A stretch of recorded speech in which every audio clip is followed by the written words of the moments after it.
Hello, everybody. This is New Mourning Podcast, our initial podcast. And Wow. I'm Dave Mathews with Spark of Life, and Ted Smith, a dear friend, is going to co-host this podcast, and we're going to do this together and have a lot of guests on.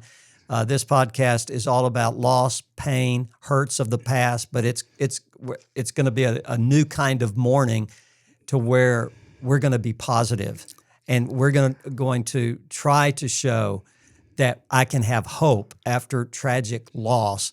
And so Spark of Life comes out of a broken heart. For those who started Spark of Life, had a lot of pain and a lot of broken heart.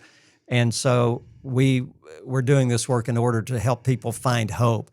And if you know anybody out there that's ever had loss or pain, breakup of relationships, divorce, loss of a child to suicide, loss of a kid to drug addiction, even though that child might still be alive, raising a handicapped child, or not even having the ability to have children, maybe that's your loss, are so many different kinds of loss. And so, Ted, welcome to this podcast. Thanks for being my partner here. I couldn't be more thankful, and I'm honored to be on here with you. I want to set something straight from the start. The expert host on this podcast is Dave Mathews. It is not Ted Smith. I think, relying on some of my legal background, I am an expert witness. That means I've gone through it. Wait a minute, are you an attorney? Or is that what you're saying? No, I thought we were going to keep that secret. I'm not going to say anything about my career. We weren't going to tell anybody No, about we're not that. going to say anything about that. No attorney jokes. You want to lose followers or you want to gain followers? Yeah, Okay. So, but you did have an attorney background. I mean, you are I'm an licensed attorney in attorney. 3 states. Yeah. And But tell me about what brought you to Spark of Life. And by the way, Spark of Life is a nonprofit organization that we've been doing grief work since 2009 with 3.5-day retreats, grief coaching, online retreats, in-person retreats, and grief courses, things like that. if you don't mind, let me brag on you a little bit. Yeah. That's okay. No, yeah. Anyway, Dave has been doing this a long time. He's been through his own grief on many levels, and one or two specifically that I'm sure And he'll share. my wife as well in this. And, yeah, exactly. And so we're coming to you today, with Dave. I'm coming to you today with Dave, and a man who is a very humble man. He's a very wise man. Some because of education, some because life whipped up on him like me. We all have life lessons here.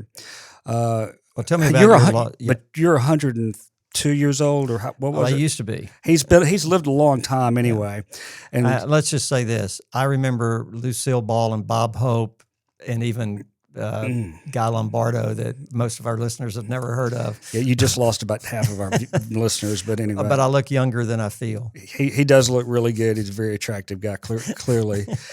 But Anyway, what brought you to Spark? yeah. How did we meet? Just tell that story a little bit, your loss. Yeah, and I'll go into more detail later, but in a nutshell, I had 5 kids. I lost my oldest son, my namesake. How about that? It's tough. It's still tough. Yeah, still there. To suicide, tragically, and about 2 years ago. And so that's after a year of sucking my thumb, I picked up the computer and found Dave through Spark of Life. And so, And you actually talked to the right person first. And Yeah. Who was that? his better half, Debbie Mathews. And I wasn't expecting to talk to either one of them, but I ended up talking to Debbie and talked to Dave a couple of days later when they were on the road. Yeah. And thus started this thing. And you've been to 2 retreats, Ted. We have online retreats. Of course, COVID forced us into that. Right. And then now we've resumed in-person retreats, did 3 last year and having more this year. So you've come to actually 2 retreats. And a retreat for our listeners and viewers is 3.5 days. We start on Thursday night. Right. We have a small group of maybe 10 to 15. In-person retreats, we're all together. We eat meals together. Online retreats, it's the same retreat experience, except we don't physically eat meals together across the table. But you came to both of those retreats, and and found some help, I hope. Yeah, cutting to the chase here, what helped me more than anything is to help me get out of my own head. I was thinking all about poor me. And part of that is valid thoughts. I mean, good grief, I lost my son, and it's painful, but all I could do is think about myself and what happened to me. And by the way, that's normal. And that's not abnormal, and it doesn't mean you're selfish. Well, good. Because deep grief is crappy, right? It sucks the life right out of us, and we're not going to shade anything over or cover anything over. Grief sucks, and you had every right to be totally self-focused at that time. And it's not a selfish thing; it's called grief. How can you think of anything else for a while? David, I never thought it could be physically painful to be depressed or grieve. I mean, I had heard people say that, and I never experienced it. And I would try to sleep longer in the day so that the days would be shorter. Well, you were trying to forget, and it's an impossibility. It's an impossibility, but you went into self-protective mode, and grief is something not to avoid. We hate it. It sucks. It stinks. I told everybody that we've met through Spark, I've said, I wish we hadn't have met you this way. I'm glad I met you, but not this way. Right. But you were sucking your thumb for a year. I love that metaphor. Yeah. And we've actually had people who've come to our retreats sit in fetal position on the couches, like in person, obviously. They are literally in a fetal position. That's where you were. Absolutely. And on a positive note, which we will have as part of this podcast, I really want that to be as positive as we can be. But real. Good, bad, and ugly. Yeah, but real. Good, bad, and ugly. It was the retreats that allowed me, and Dave, give credit where credit's due, that allowed me and gathered people together who had experienced grief, not all suicide, a lot of different kinds of grief. Even non-death losses. And, I'm not a big sit around the couch share kind of person. Which one of us male figures that are so manly are that type of person? I run. You start playing Kumbaya, I run. So anyway. Yeah. Yes, but I did have the opportunity in a really nice lodge to sit around and listen. I didn't even have to say anything, but to just listen to the stories, to hear the broken hearts, and to hear some people that had made little small steps where they weren't just completely paralyzed by their grief, but had started to think about what they were going to do and how they were going to transform their grief into something purposeful and positive. Right. So I give you the credit. I know he's going to say, I'm going to tell you listeners, he's going to say, no, it wasn't me. But it's because you've been through a lot and you've learned a lot. But thank you. We've been blessed doing this work. If you'd have told me in 2007, 2008, and if you'd have told me you're going to spend the latter 20 years of your life or so doing grief work every single day and being in the mess of people's mess it just chokes me up just to think what you've been through, right? And you're sitting right here and you've become a dear friend, but I would say you're crazy. What sane person would do this? And yet, the flip of this, why grief is positive, not that we want it. I hope nobody ever goes through what you go through. But in this world, we're going to have pain. And we're not talking about just death loss, right? We're talking about all kinds of losses are out there. You're going to go through this. Every human's going to go through if you live long enough, right? If you live long enough. You have a problem with the mic there, buddy? No, I was just making sure that it was correctly placed here. Yeah, okay. So. Well, good.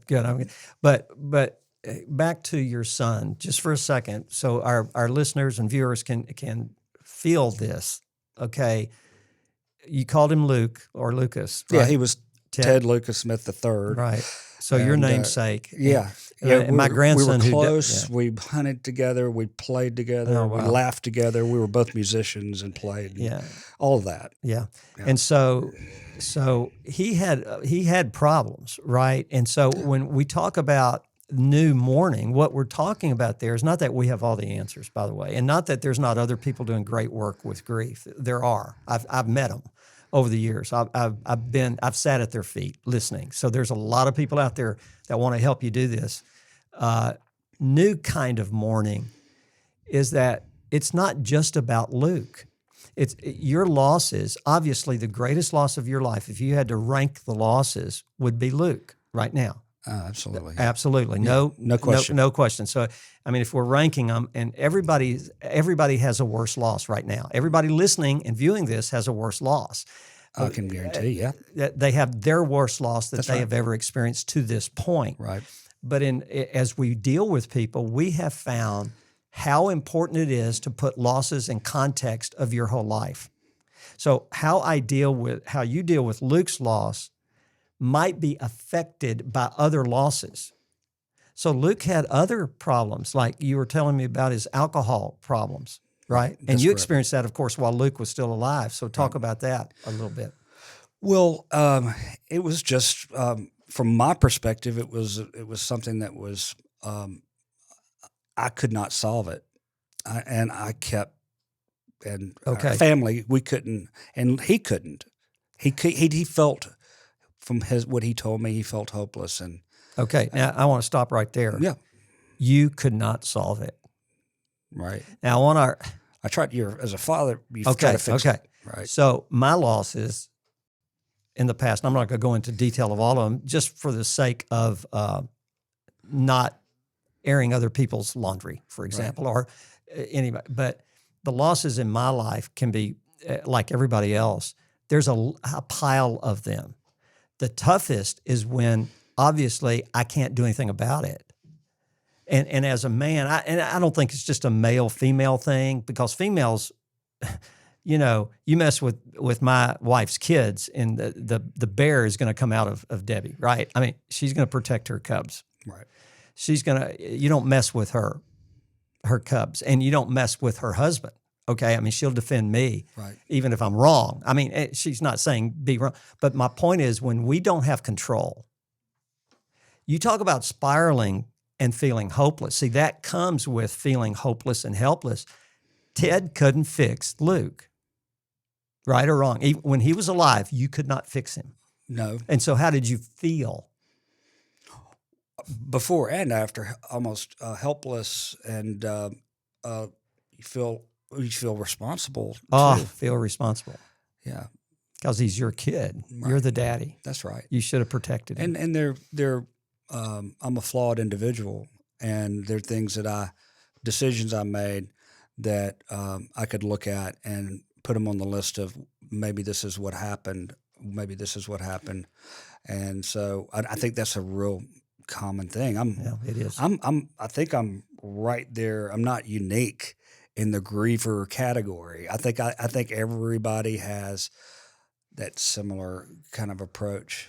Yeah. I mean, just it's not necessarily the type of grief that defines you, is how you deal with it. Can I be blunt? Absolutely. That's what we're here for, right? Okay, yeah. Careful though. No. You were divorced from Luke's mother. That's right. That's right. Okay. Now, and I know some of your background. Mm-hmm. Okay. And by the way, just for all the listeners and viewers, I'm as screwed up as Ted Smith. Okay. I don't know about that. Yeah. No, I do know. I'm as screwed up as anybody on the planet. Now, I preached for years and years and years and years, and trying to be the spiritual guy that had it all together. And I never really tried to do that. But I think the expectation was I'm on a different spiritual level. Well, that, and any person who's worked in any kind of ministry, in any kind of faith, if you're up in the spotlight, it's easy to put that brick wall up and to put the mask on. Right. Right. So but see, you had a failed marriage. Right. Okay. Your son from that marriage had a mom and dad divorced. Your son had an alcohol problem. Then Luke took his life. So does guilt and regret play a part in your whole recovery? Are you kidding me? Yeah, no, I'm not kidding. It's pretty obvious, right? Yeah, absolutely. Yeah. So, and then you didn't have any control over it. Right. So if a kid of yours gets hurt in any way, shape, or form, and you're the dad or the mom or the caretaker, right? Or if it's your grandkid, and you don't have any control over their hurt and pain and my hurt and pain, it's easy to go down to the depths of the pit and to suck your thumb. That's right. And to give up on life. But for some reason, Ted Smith didn't give up on life. You gave yourself permission to grieve. And by the way, we're going to talk a lot about that you did not need fixing, but you thought you did. That's one thing I wanted to say back a little bit, is that I'm not unique in that one of the things that motivated me to try to not give up, to not want to give up. I mean, you kind of lean that way, but then you say, I really don't. I still want something inside of me, wanted to have purpose and meaning in life, and to be able to say, wow, I'm starting to see other people around me in the past and stories, and you heard people of losing loved ones, but your heart was just kind of like, man, that's real bad. You call a friend and say, did you hear what happened to so-and-so? And then you go about grilling on the grill, But there's a depth of understanding that comes with that. And so part of what helped me change direction and start moving, not instantaneously, and I'm still like a work in progress, of course, for sure. You are. I know. But what's helped me move toward that now, I'm on a podcast with Dave Mathews, the non-band guy, so that I can make some purpose out of my life. Ooh, man, you said it all. You said so much, and this really sets a great foundation for this podcast going forward, because we're all about hope. Feelings of hopelessness and helplessness and sucking your thumb for a year. Obviously, you felt all these emotions of guilt, regret, and probably a little bit resentment toward Luke. It goes in waves, but that was one of the waves that came in, for sure. So keep coming in, and so throughout this podcast, not just this one, number one, but all our weekly podcasts, we're going to be delving into the specifics and other stories that all illustrate the same thing. And what your story illustrates, and the 1,600 people Debbie and I and our team at Spark of Life have been privileged to work with. Over 1,600 people for 3.5 days, talking with them, sharing with them sharing their stories in a small group setting, have taught us kind of a catchphrase we use all the time. There's always hope. There's always hope, even if your emotions say there is no hope. So somebody's listening to this right now, or you know somebody, or you're viewing this, and you know somebody, and it might be you, you're to the, I call it give up lurking. Give up is lurking around the corner. And I know Luke probably felt that himself, right? Mm-hmm. And I admire you so much for being able to talk about it, because I want to just start crying with you right now, right? Yeah. But you didn't give up, and you want to see Luke again, and we believe you will, but you didn't quit, and the always hope. There's always hope. And if you're listening or viewing this and you are on the verge of giving up, we want you to know one thing: there's hope out there. To get up with your pain, with your losses, with all your pain, and to take one step. And maybe you've taken that step right now just listening to this and viewing this. And that's what we're going to talk about in this podcast. There's always hope. Yeah.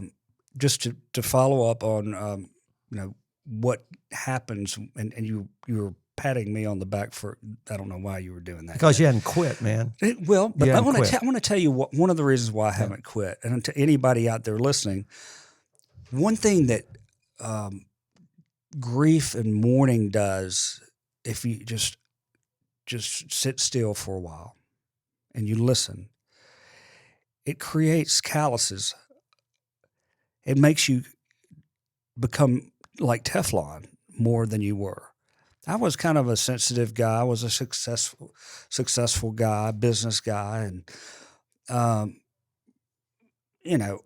probably people pleaser more than I should. But man, I don't have a problem telling people about what I've been through. It really makes you more And I'm not, okay, take this. I'm not saying I'm uber real, What does that mean? Uber real? super real. Oh, I'm super. not, I can learn that from my kids anyway. But I have become more real. I'm sure there's a something the younger kids call it now, but Well, grounded. No, but it's made me more. I grounded my kids a lot, but anyway, go ahead. Sometimes people ask me a question, I tell them, they say, "Whoa, okay," But it's fresh. It feels good to be able to talk from your heart and not be afraid of what people are going to do or say when they hear it. Yeah, and so that's what this is all about. It's about giving hope, and us not giving hope. Our audience finding hope. You are in charge of your own recovery. You, as an individual, have the ability, even when you feel hopeless and helpless, to find hope. And once I find it, once I believe it, once I see a way for me to live again, things can start changing. Now, do you still have pain about Luke? Oh, yeah. Yeah, of course. Do you still have bad days? Absolutely. Absolutely. Yeah.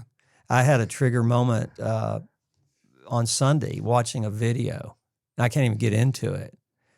It came out of nowhere. And it's back to, it's too much to get into now, but you can be in a very healthy, hopeful recovery, and we're going to talk more in detail about that in future podcasts, and still have a crappy day. Absolutely. And still find yourselves reeling, but because you have found that hope earlier, you cling to it. All right? You give yourself permission to suck your thumb again for a day or two. Yeah. And that's okay too. That's the nature of this grief thing. And so A New Mourning is a great title. If I was sitting out there and I hadn't met you yet and I'd heard what you had to say, I would be sitting here going, now I've heard about this retreat and I heard it might have helped Ted a little bit. I really think it'd be great for you to just tell them how they could find out about it. Okay, that's kind of where we're going. It's not like they have a roadmap to find the retreat or find a way to be on an online retreat or find out more about how to make these practical steps. Yeah, we believe in action steps. We believe in tangible things to do, because when I'm in deep grief crap, my brain gets foggy. I don't even know what to do. So what we want to encourage everybody to do is go to sparkoflife.org, sparkoflife.org. And there, from that website, you'll see the offerings we have of 3.5-day retreats, both online and in person, grief coaching with certified grief coaches, of which you are one, Ted is one. We have a great team of coaches who've all been there. They've all been there. They've all been sucking their thumbs. Hey, can I throw something in here? Because the steps you just laid out. But the one step that nobody ever really talks about that I want to emphasize is this first step where you might just be sitting there like you're a bird that just hit a window. Because, we used to live in a house that had a lot of windows, and we lived out away from town, and every couple of days there'd be a bird that thinks they're just flying through our house. Stupid birds, I used to call them. You hear a thud, and you could go over there and walk right next to them, and they'd be sitting there, and they couldn't do anything. You thought they were dead. You thought they were dead, didn't you? They'd just sit there, and they'd be rocking back and forth like they'd been at the bar. And you'd sit there, and after about 15 minutes, they'd start moving, and then they'd take off and fly.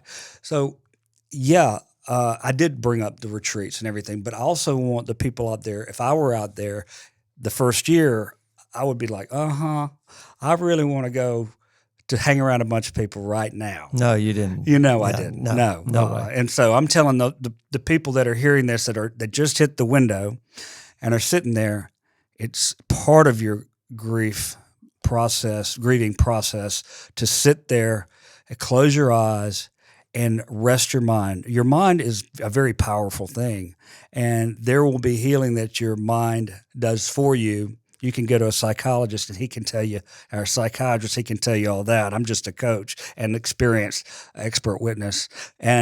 But some of that will take place while you're sitting still and waiting.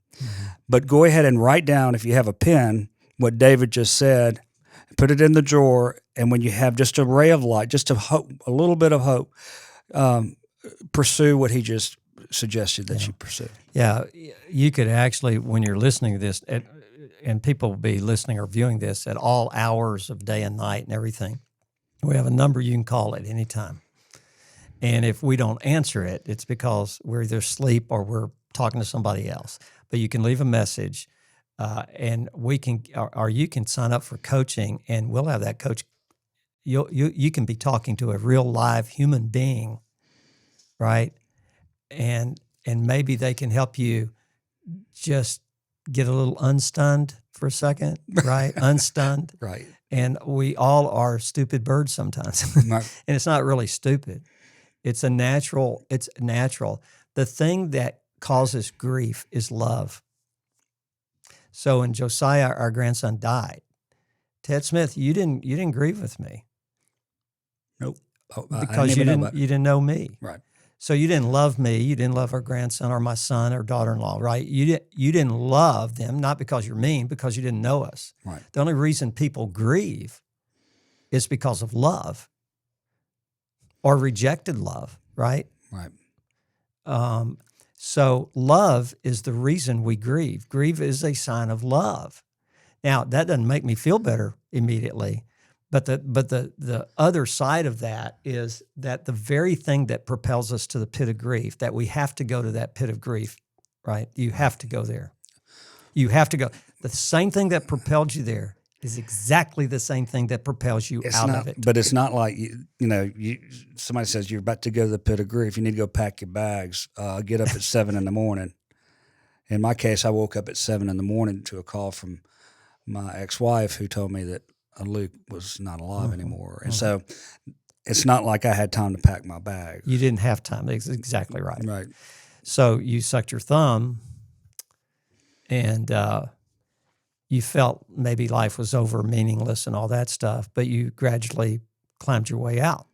And that doesn't mean you're out of the pit. And we're going to talk about the pit of grief a lot. I've started the process. You started the process. You actually started the process when you let yourself grieve deeply.